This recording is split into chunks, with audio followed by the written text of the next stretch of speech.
Кудайдын чакырыгы. 6 декабрь.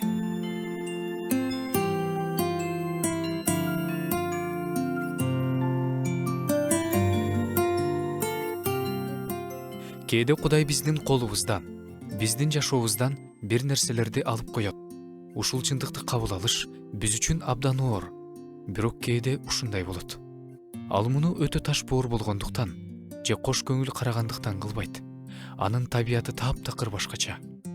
Ал баардыгын бизге жакшылык каалагандыктан кылат.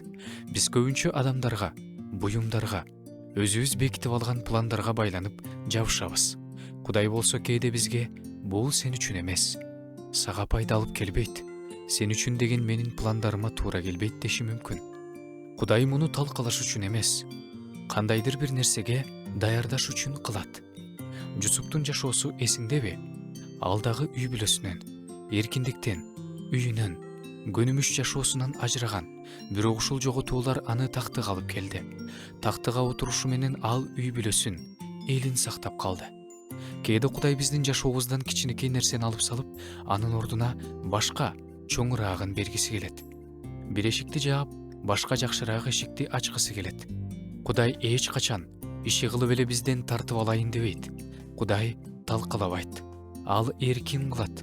Ал аркылуу биз убактылуу нерселерге таянбай, Кудайга таянганды үйрөнөбүз. Кудайдын колун карап, анын бергенин эле күтпөй, анын өзүн, анын жүзүн издегенди үйрөнөбүз. Кудай бизден бир нерсени алып койсо, ордуна андан да жакшысын берет. Ошондуктан, Кудайым, сага рахмат.